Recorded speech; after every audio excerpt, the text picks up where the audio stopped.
From Waynesburg to Altoona, Williamsport to York, this is Lincoln Radio Journal. On this edition, have we gone from gerrymandering to judicial mandering? The Pennsylvania Supreme Court now says it will draw new congressional district lines. Chris Nicholas of Eagle Consulting is here with the latest developments. Riding horses provides amazing therapeutic value for children with mental health needs. Joe Geiger from the First Nonprofit Foundation has Cameron Patchett of Quest Therapeutic Services in the Community Benefit Spotlight. And helping veterans receive the medical care they deserve is the goal of Concerned Veterans for America. Ellen McCormack of Concerned Veterans for America has this week's Lincoln Radio Journal commentary.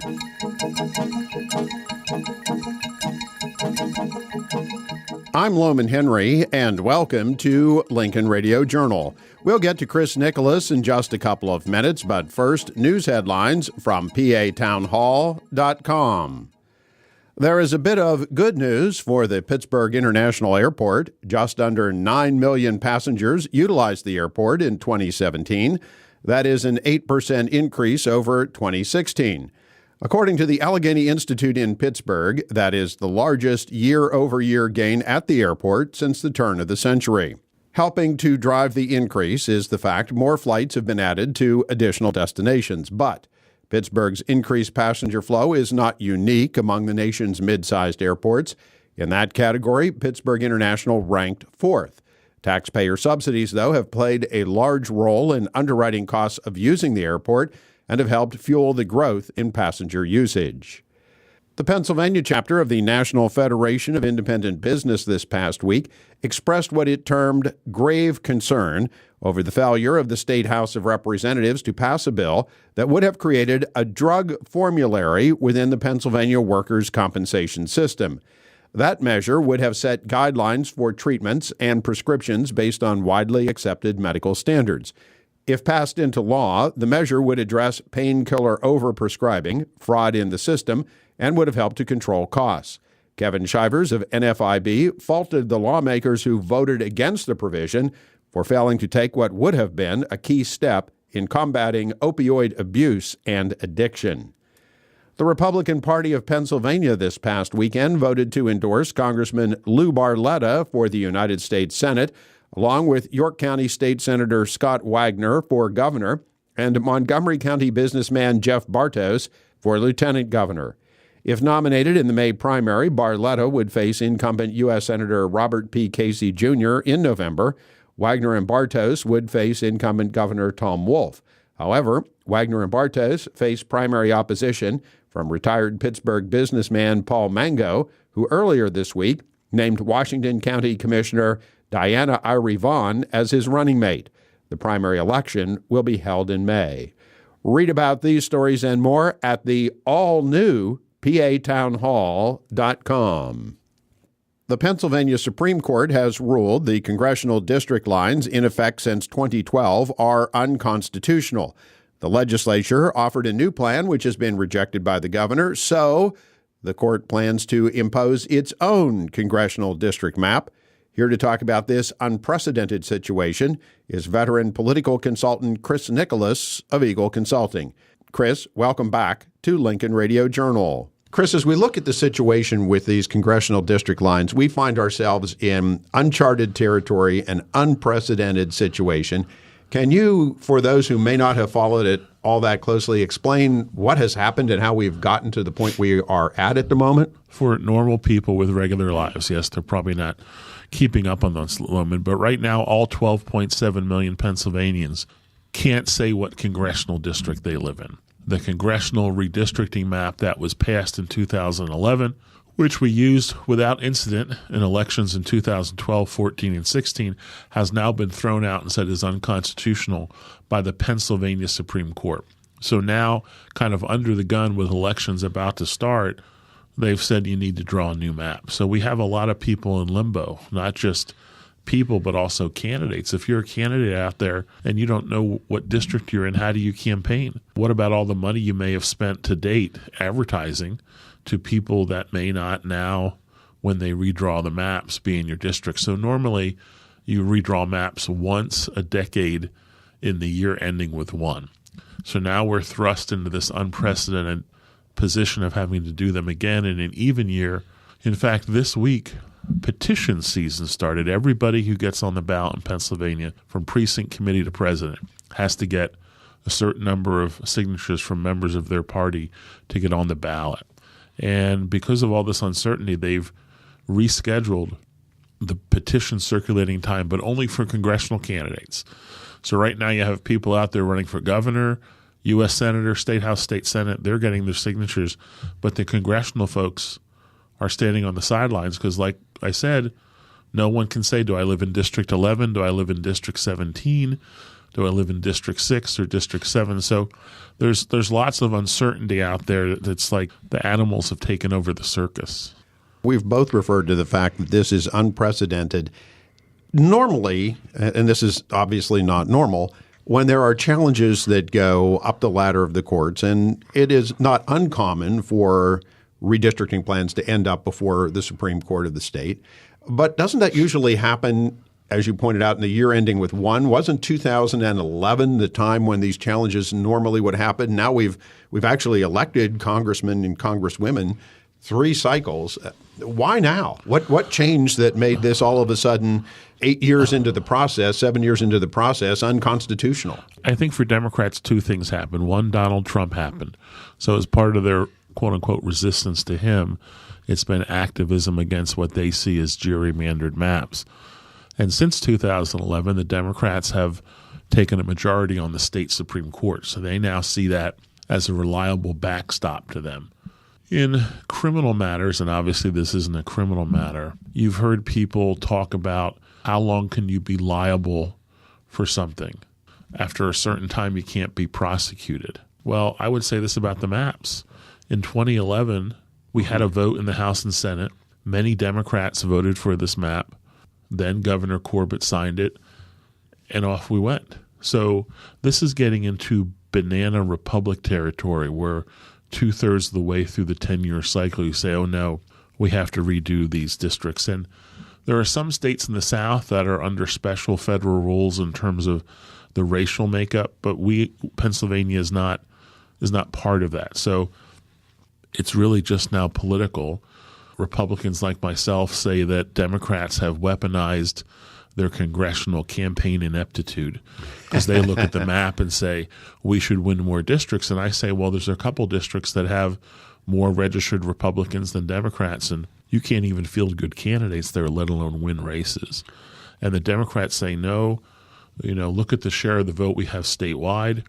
We should have more members of Congress. And I say, run better campaigns, raise more money. So people look at the 7th Congressional District, which does have somewhat of a contorted shape, and they say, see, if the lines were better, we'd win this. And I say, well, Democrats for governor and president have won that district. Why can't you Democrats win it on the congressional level? So I think there are some folks that see the lines not as a means to an end, but the end themselves. So we're, like you said, in uncharted territory. The state Supreme Court has said if the governor and legislature can't figure out a map, they're going to draw one themselves. That power is not invested in them. They've just kind of said, oh, yes, we can do it. So now we're having kind of takeover by judicial fiat. So the timeline is ticking. The primary is still May 15th. We have campaigns that are still in limbo. It's hard to campaign because you don't know what towns you have. It gets harder to raise money because people are like, well, do I live in your district? And you can't honestly give them an answer. You can say, well, I think so. But, donors want a little bit more reassurance than I think so, Loman. They do. And, as we look at the situation here, Chris, over the past week, the legislative leadership has pro-offered a new map. The governor has said he still finds that map to be unacceptable. Well, that's interesting, Loman. Let's think about this for a minute. This is the proposed legislative map, and an analyst for the AFL-CIO, the statewide labor union, looked at it and said, of the 18 congressional districts, this newer map, the proposed map from the legislature, 9 districts would get more Republican, 9 districts would get more Democrat. Okay, that seems on the face okay. Now, obviously, there are 4 or 5 Republican districts that are safe no matter what. There's 4 Democratic districts that are safe no matter what, clustered on their side around the big cities, clustered on the Republican side out in the hinterlands. So you're only talking about 8 or 9 seats that are competitive, and then you break that down, half get more Republican, half get more Democrat. On the face of it, that would seem to meet the judicial standards, but we're in this netherworld where you've got elected people and judicial folks who, while elected, are somewhat shielded from politics going back and forth. What I've long said is a political map drawn by politicians for political reasons is political. Well, and here we have a Supreme Court that is acting in a political manner as well. And the court has said if the governor and the legislature cannot agree, which they have thus far, at least as of this recording, have not, they're going to draw their own map. So we're assuming at some point within the next few days, the Supreme Court of Pennsylvania is going to, by fiat, put in place a new congressional district map. Who knows what it will look like? We'll know when we see it. Drawn by a college professor they hired from California. Well, that's who has a history of donating to Democratic candidates, which is fine. You're allowed to donate to whomever you want. But when the Democratic majority on the Supreme Court hires a professor from California, read into that what you want, who has been a donor to Democratic campaigns, well, you can kind of see the writing on the wall there, Lumen. We can see what the writing on the wall is. So, Chris, at this point, since the Constitution of the United States, and I believe also the Constitution of Pennsylvania, require that the legislature draws the district lines, at nowhere in any of the governing documents, the U.S. or state constitutions, does it give even remotely the power to the Supreme Court. Is this now going to create the possibility that federal courts, the U.S. Supreme Court, might finally get involved in this dispute? Loman, I am not an attorney. I don't play one on TV. I didn't stay at a Holiday Inn Express last night. But I will note to people that before the state Supreme Court decision threw out our maps, our congressional map had been looked at by 2 different courts. One, the Commonwealth Court in Pennsylvania, which is a statewide court which does the election law here. That review said it was okay. It was also sued in federal courts. So a court of appeals in the Third Circuit, which includes Pennsylvania, a 3-judge panel voted 2-1 that our districts were okay. So those 2 other levels it was voted okay. So if it gets thrown back into the federal level, I can't tell you, but it would seem to be a constitutional question if all of a sudden a state Supreme Court is going to say, no, we're going to draw the maps. Not only a constitutional question on the maps themselves, but Chris, does this not trigger a major constitutional crisis in Pennsylvania? Because now you have the judicial branch usurping power that is specifically reserved to the legislative branch. To me, this is going to trigger a battle of historic proportions between these 2 branches of government.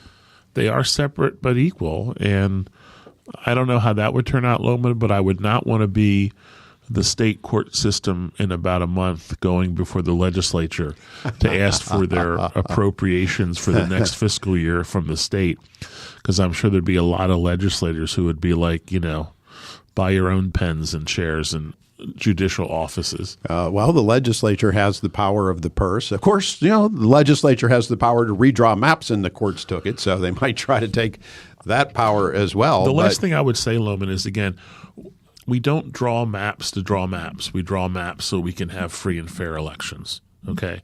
So that's what I think we need to get onto now, because time's a wasting. And if you're trying to beat an incumbent, all this revving and neutral that we're doing, you don't know where the lines are, you can't raise money, all that's doing is ultimately helping incumbents.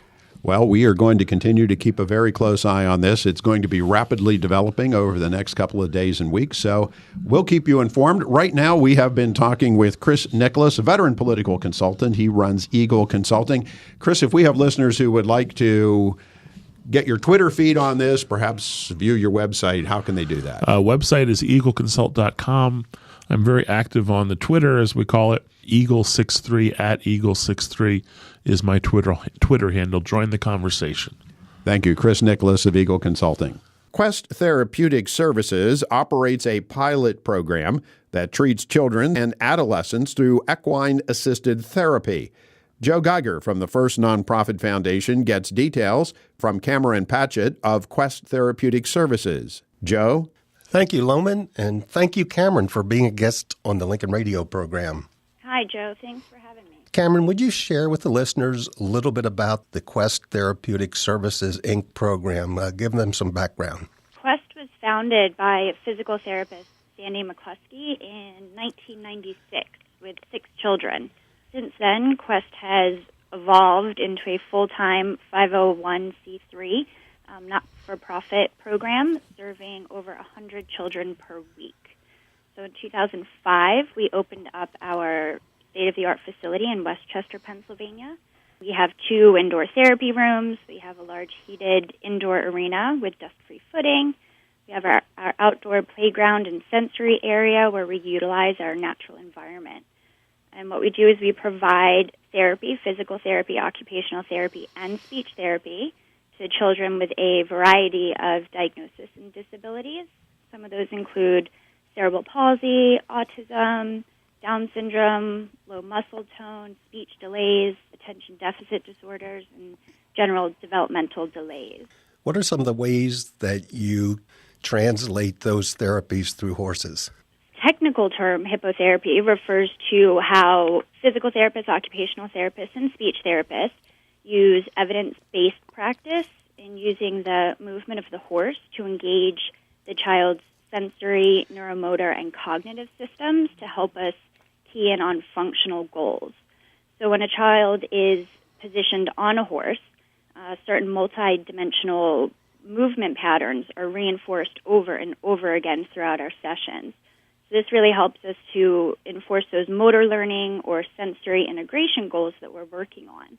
So the key is that repetitive, consistent movement simulates the natural gait pattern of humans when they're walking, and none of that can be duplicated by any other type of therapy equipment out there. And it's not just movement therapy, but the therapy of the movement helps young people, all persons, with all kinds of challenges. Like I've observed over the years how equine therapy helps people with autism, for example. Yep, so the key to why the use of the horse's movement is so effective, it's just that it's consistent rhythmic movement, and it's repeated hundreds of times. With each step the horse takes, those movement patterns are just being consistently reinforced, which helps us make those gains so much quicker. This is Joe Geiger on the Lincoln Radio program. My guest today is Cameron Patchett, the therapy manager for Quest Therapeutic Services, Inc. out of Westchester, Pennsylvania. Cameron, it must be expensive to run a program like this, to maintain horses and property and equipment and that kind of thing. How are you funded? We are funded through insurance reimbursements as well as corporate, individual, and foundation giving. So each year we fundraise approximately $285,000 in order to serve as many children as possible. On average, what does it cost per horse to maintain a horse throughout the year? That is an ongoing conundrum that we face, actually. It's not only just the cost of the feed and the farm, it's also, there's vet and farrier and ongoing training. Our horses go through rigorous training programs throughout their time as well. So all of that gets factored in. Where do you find your horses? We are always on the lookout for horses. We are actually doing a multi-state search.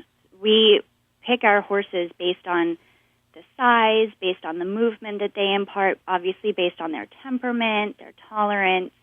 So we try to have as much of a variety as we can so that we can really provide what we need for as many kids with different needs as we possibly can. Your counselors, different kinds of counselors go through different kinds of certification programs, but in the absence of a certification for a horse, they go through a battery of tests. Share a little bit about what you're looking for in a therapy horse. Absolutely. So our horses are the heroes of our program. They're so tolerant with everything that we put them through. So when we're looking at horses, we're looking at different sizes, whether it be the height of the horse, the width of the horse, as well as the movement pattern that they pass on to the child when they're sitting on their back. So we need to make sure that the horses physically fits the characteristics that we're looking for, but also mentally. So our horses need to be tolerant of the different activities that the children participate in, but also engaged in the session so that we can really make sure that we get those goals that we're trying to achieve. How many volunteers do you have? Where do you find them, and what kinds of things can they do for you? We do rely very heavily on volunteers as well. Our horses are handled and led during our session by trained volunteers. We have volunteers that help with the actual therapy during the session. They help with different activities with the children. We have some volunteers that come in and just help with the barn aspect of our program and the horses. So we do rely very, very heavily on our volunteers. We've got a great team of volunteers right now. There's over 100 volunteers that come through a week. And as I said, we train them with what we can and what we need help with, and they've just been wonderful with being consistent and really helping us maintain our program to provide the best services that we can. We reach out to the community. We have Westchester University nearby. I know that we have some students that do come and volunteer, but also just community members. I imagine that everybody who volunteers and works in this field has their own personal reasons of how it's satisfying to them. But I'd like you to spend a moment with us reflecting on, at the end of a long week when you're tired and might not have been a great week for progress with a particular client or that kind of thing, just share a story of how you know you're making a difference. How does this all make it all worthwhile for you? I see gains in so many areas with my kiddos that I work with. I've got kiddos that have better social interaction or are able to focus for longer periods of time, which I know helps carry over into their school activities or they're playing with their friends. I see general, even if it's not a purely documented functional gain, my kiddos leave with better strength and endurance so that they can climb in and out of their car seat. They can help with getting dressed or feeding themselves. They can run around and play on the playground with their classmates and their friends or their siblings at home. So all of those gains are what keep me engaged in my job here and keep it so that I look forward to coming to work every day, because the effort that these kiddos put in and the changes that we see with working with them in this setting and integrating the movement of the horse is just like another I have seen in any other setting that I've worked in as a physical therapist. Cameron, if somebody listening to the program would like more information about the Quest Therapeutic Services Inc. program, where can they find you? Yep, they can go right to our website. It's questtherapeutic.com. So QUESTTherapeutic.com. This is Joe Geiger on the Lincoln Radio program. My guest today is Cameron Patchett, the therapy manager for the Quest Therapeutic Services, Inc. program. Cameron, thank you for being a guest on the program. Absolutely, Joe. Thanks so much for having me. Back to you, Loman. Concerned Veterans for America is working on a wide range of issues of importance to our nation's veterans. Alan McCormack is the new Pennsylvania State Director of Concerned Veterans for America. He joins us now to talk about one of their key issues. I'm Alan McCormack, a retired Army captain and Desert Storm veteran. I'd like to take a moment to introduce myself as the new Pennsylvania Coalitions Director for Concerned Veterans for America. Concerned Veterans for America is a veterans and military families organization dedicated to preserving the freedom and prosperity that we sacrificed to defend. I served 24 years in the Army Reserves, first as an enlisted soldier and later as a commissioned officer. And I took an oath to support and defend our nation's Constitution. That commitment didn't end when I hung up my uniform. That's why I'm proud to be a part of Concerned Veterans for America. Our organization has been on the front lines in the fight to fix the Department of Veterans Affairs. We want all veterans to get the care that they have earned, the care that they need, and the care that they deserve. In his first State of the Union message, President Donald Trump talked about giving veterans more health care choices and health care choices outside of VA medical facilities. We're thankful for the president's leadership on this issue and the important steps his administration and Congress have taken towards reforming the Veterans Administration over the last year. Like the VA Accountability and Whistleblower Protection Act, that made it much easier to fire federal employees who fail in their duty to care for our veterans. The VA has also been more forthcoming recently about its performance and has released data that helps veterans make more informed decisions about their health care. But there's still a long, long way to go. Far too many veterans continue to face delayed and substandard care. But right now, some don't have the ability to go outside of the VA system. Veterans need more health care choices, and Congress is considering common sense proposal that will make that a reality. Senators John McCain and Jerry Moran recently introduced the Veterans Community Care and Access Act of 2017 to streamline the VA's outside care programs and to open the door to bolder reforms that will give veterans more control over their own health care. That's what we need to fix the broken status quo. As you know, Pennsylvania has one of the highest populations of veterans in the nation. And as your coalition's director at Concerned Veterans for America, I promise to bring veterans and others in our community together to generate meaningful dialogue over these important reforms. Learn more about who we are and ways you can join us at vetsforpa.org. That's vets, V-E-T-S, the number 4, and pa.org. I'm Al McCormick. I'm with Concerned Veterans for America. You can visit us on the web at www.cv4a.org. That's C, Charlie, V, Victor, the number 4, alpha.org. If you miss hearing Lincoln Radio Journal on your favorite radio station, audio of our complete program is available on our websites, lincolnradiojournal.com and lincolninstitute.org. For 23 years, Lincoln Radio Journal has been heard on public affairs-minded radio stations throughout the Commonwealth, including WIOV-AM and WEEU-AM in Reading, along with WIYQ-AM and FM in Saxonburg, Pennsylvania. The Pennsylvania Leadership Conference this year will be held April 6th and 7th at the Radisson Penn Harris Convention Center in Camp Hill. The Pennsylvania Leadership Conference is the premier conservative event each year here in the Keystone State.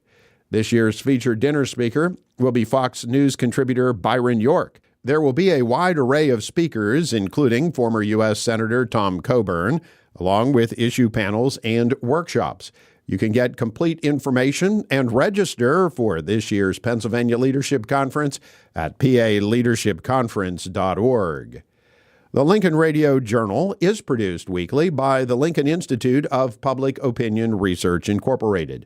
The Lincoln Institute is completely funded through the generosity of individuals, corporations, and philanthropic foundations, including the Allegheny Foundation of Pittsburgh, the Houston Foundation of Coatesville, the Worrell Foundation of Carlisle, and the Pennsylvania Manufacturers Association, all of whom have helped to underwrite the costs of this program. Lincoln Radio Journal is a trademark of the Lincoln Institute of Public Opinion Research, Incorporated. Comments and opinions expressed on this program are those of the guests and do not necessarily reflect the views of the Lincoln Institute or of this radio station.